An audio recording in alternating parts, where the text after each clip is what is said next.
Okay,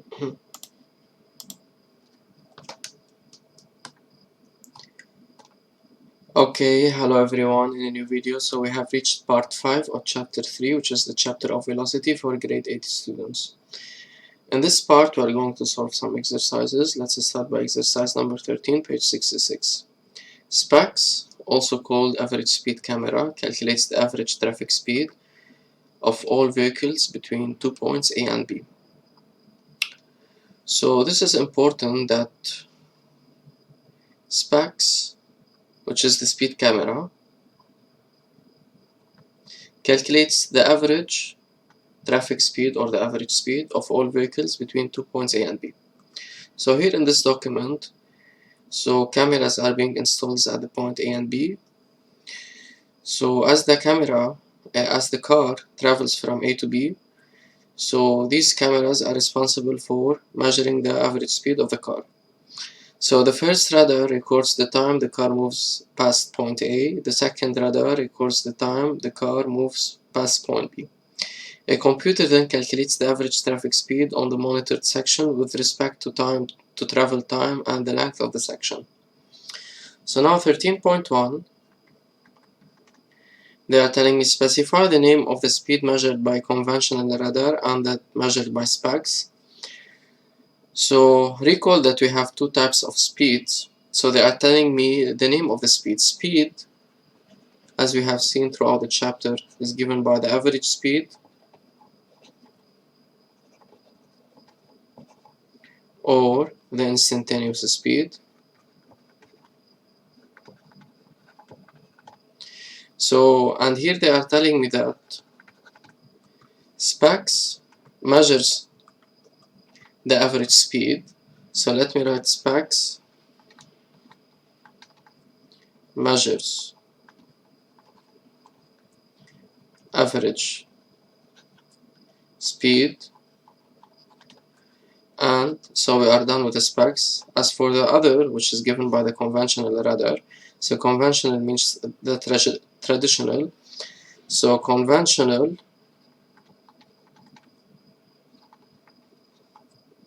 radar, so if the SPACS measures the average speed, then the conventional radar measures the instantaneous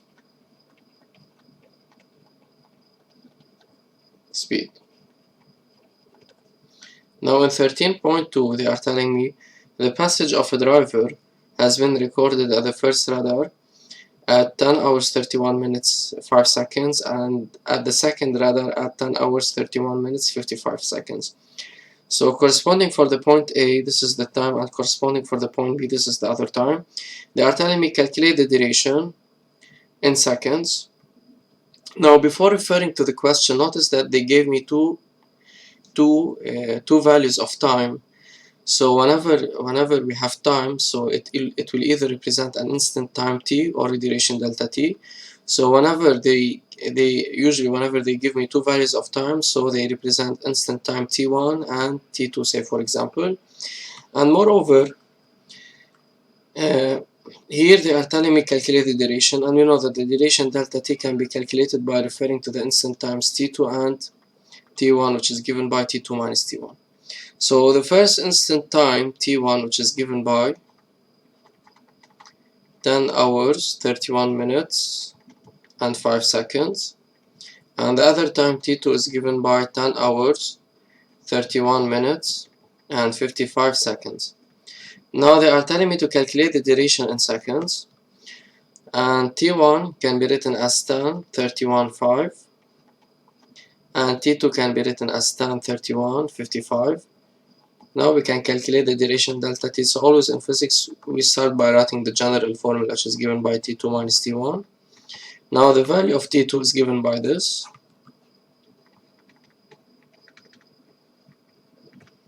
and the value of t1 is given by this. Therefore the duration delta t is given by, so 10 minus 10 is given by 0. The same for the minutes. As for the seconds, 55 minus 5 is given by 50, so this is equal to 50 seconds. So the duration separating the events A and B corresponding for the passage of the car from the point A to the point B is given by 50 seconds.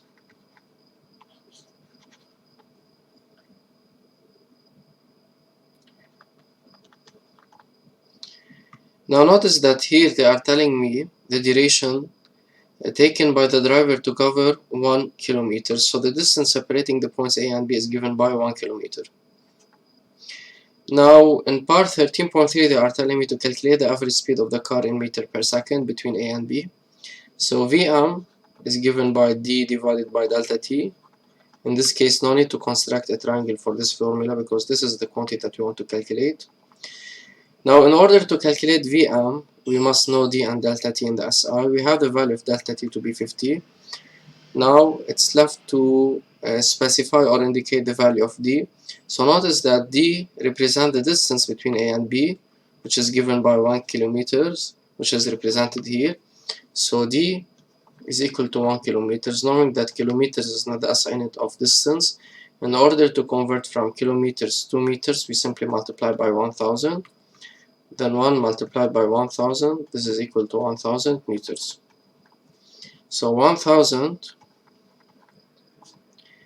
divided by 50. So plugging this fraction on the calculator, so it's given by 20. Since d and delta t are expressed in the SI, so the value of Vm is in the SI, which is meters per second. So Vm is equal to 20 meters per second. And indeed, they are telling me to calculate the average speed in meters per second.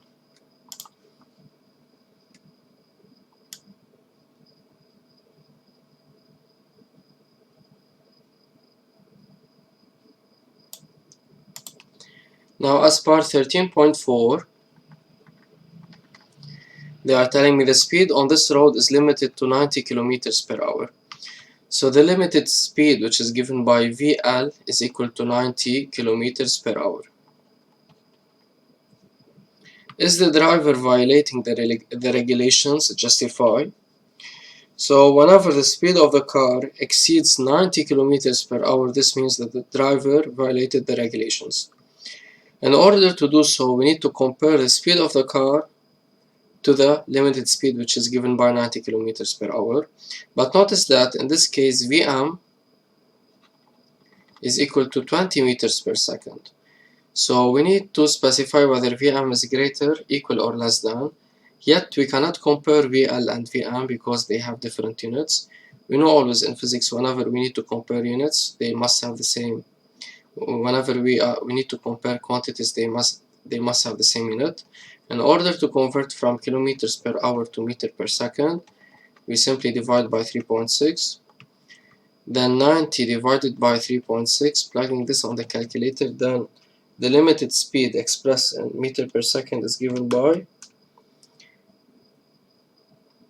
25 meters per second. So notice that in this case the average speed of the car is 20 meters per second and the limited speed is given by 25 meters per second. Now we need to specify is Vm is greater than VL, less than or equal. So in this case Vm is less than VL. So what does Vm represent? It's the speed of the car. VL represent the limited speed on the road. So since Vm is less than VL, then the driver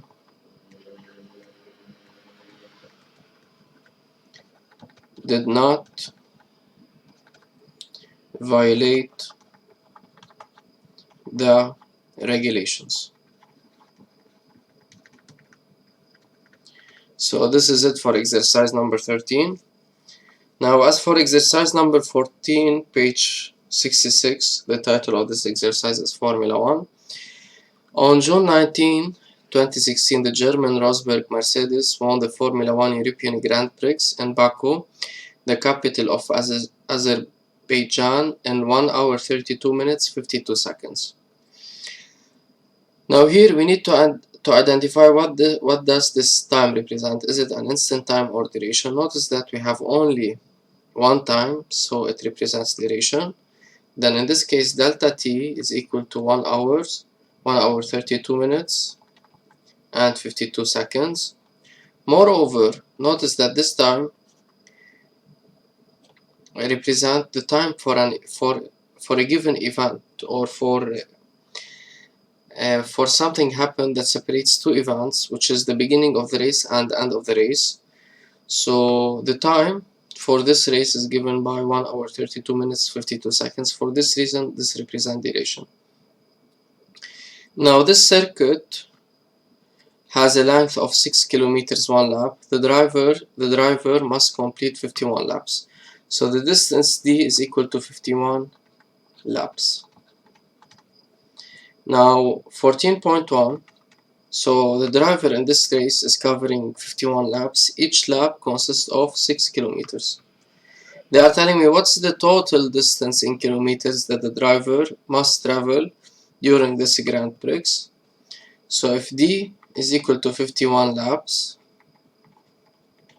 and knowing each one lap is equal to 6 kilometers, then 51 multiplied by 6, this is equal to 306 kilometers.